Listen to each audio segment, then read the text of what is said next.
Bonjour à tous, enchanté. Je suis Vivien Schmitt, je suis chef de projet au sein de l'entité ENGLab qui appartient au groupe Technologie and Stratégie. On a notre stand qui est situé juste derrière vous, n'hésitez pas à venir nous voir tout à l'heure. Donc aujourd'hui, je vais vous présenter nos activités qui tournent autour de la réalité mixte et de la réalité virtuelle et comment on l'applique dans l'industrie. Je ne sais pas si c'est des technologies que vous connaissez.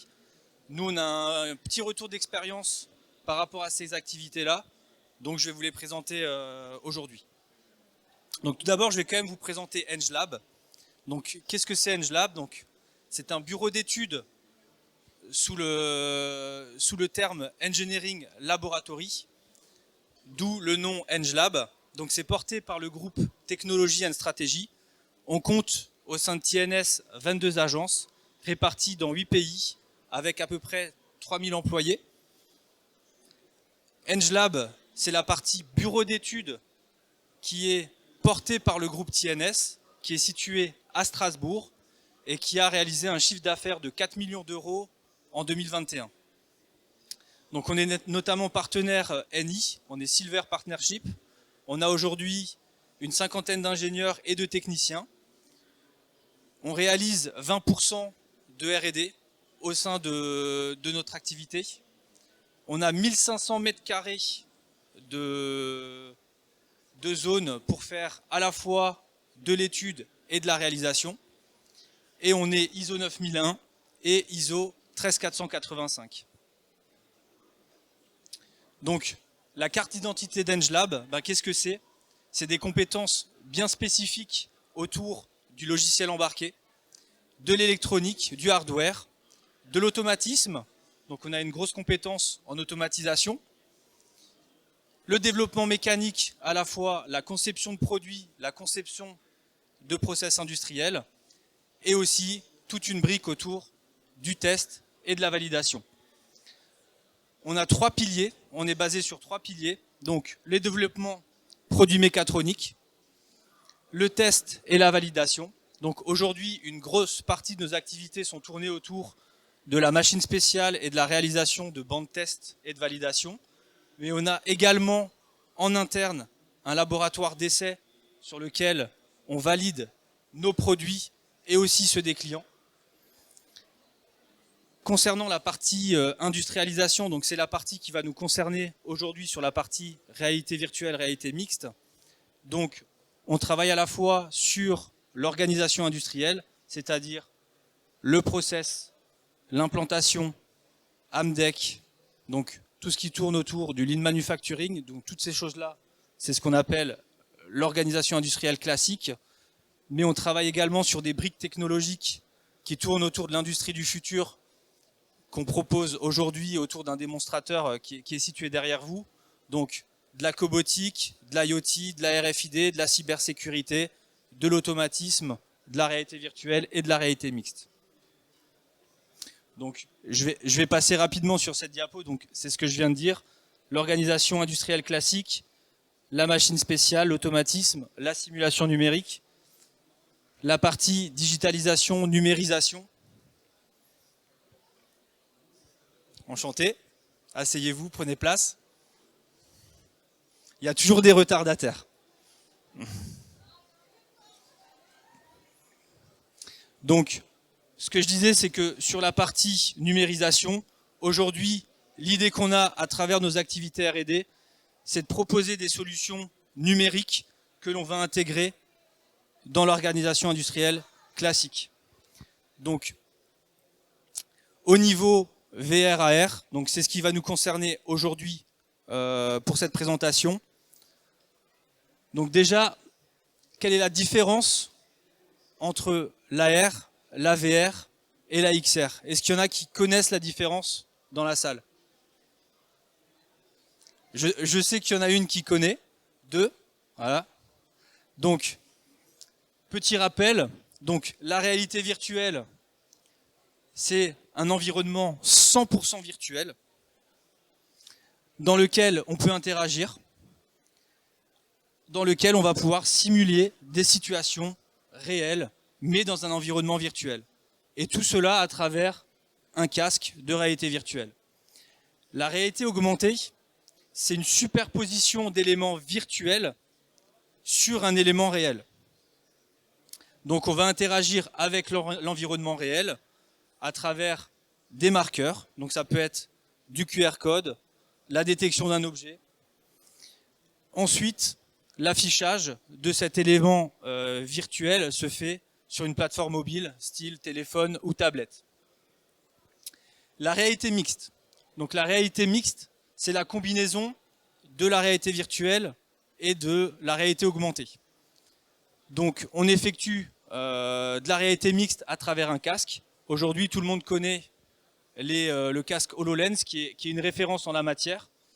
Donc on va projeter des hologrammes à travers un casque dans un environnement réel. Donc on a un petit démonstrateur derrière vous avec une application sur de la maintenance augmentée. Donc maintenant, on va voir comment exploiter toutes ces technologies dans l'industrie. Si on prend le cycle d'un produit industriel et on part du concept jusqu'à la vie série, on va pouvoir utiliser la réalité virtuelle, par exemple, pour répondre à un cahier des charges, faire de la validation de design, de la formation immersive, de l'ergonomie de poste, valider des ergonomies de poste, et aussi des lignes de production, faire de la formation pour de la maintenance, de la formation pour du montage, de la formation HSE, et on va aussi utiliser l'AVR pour du marketing. L'AXR, comment est-ce qu'on peut l'utiliser? On peut superposer du jumeau numérique, numériser de la documentation technique, faire de la maintenance de manière totalement autonome, mettre des KPI, afficher des KPI, afficher des messages d'alerte, mettre des indicateurs en temps réel ou tout simplement faire de l'assistance à distance. Au niveau des ROI, ce qu'on remonte aujourd'hui en termes de ROI au niveau de la littérature, c'est déjà concernant la VR une réduction de 30% de la production du prototypage. Donc ça, c'est SIAT qui a remonté cette information. Alors je vais passer rapidement les ROI, mais en gros, on a également 30% des coûts de vérification et de validation à l'aide de la VR. On a 94% des personnes qui ont déjà réalisé des formations en maintenance qui redemandent ce type de formation. On a une mémorisation beaucoup plus importante des opérations des procédures de montage ou alors des procédures d'alerte. L'opérateur mémorise beaucoup mieux. Et on a une réalisation qui est 20% plus rapide. Donc ça, c'est un article de l'université de Los Angeles. Et enfin, concernant les TMS, c'est que Ford a mis en place un outil de simulation d'ergonomie de poste. Et on a une remontée de 70% de TMS en moins et une réduction de 75% des jours d'arrêt de travail. Concernant la XR, donc la réalité mixte, donc aujourd'hui c'est très, très utilisé pour la stratégie zéro papier, avec la numérisation des documents. On a un taux d'erreur de 0 qui frôle le 0 avec la numérisation des procédures. C'est-à-dire qu'on peut avoir une procédure en temps réel avec une assistance en réalité mixte. On a également une réduction du personnel de 50%. On a une réduction du temps de formation de 75%. On a 80% de réduction de temps devant une machine. Et enfin, on a une réduction du temps d'inspection de 20%. Donc ça, c'est tout ce qu'on peut récupérer en termes de ROI sur de grands industriels qui ont déjà déployé la technologie. Donc maintenant, ce que je vous propose, c'est de vous montrer un projet sur lequel ENGELab a travaillé avec de la réalité virtuelle.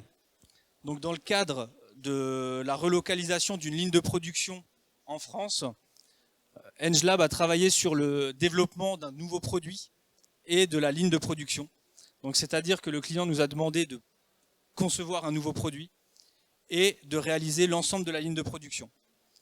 Donc dans le cas de ce projet, on a utilisé la VR pour valider l'implantation, valider les flux opérateurs, valider les procédures d'assemblage, valider l'ergonomie des postes. Et tout cela, ça a permis notamment de réduire les erreurs de conception et de les constater lors de la phase d'installation sur le site de Biocinex. La VR nous a également servi dans le cadre du dossier technique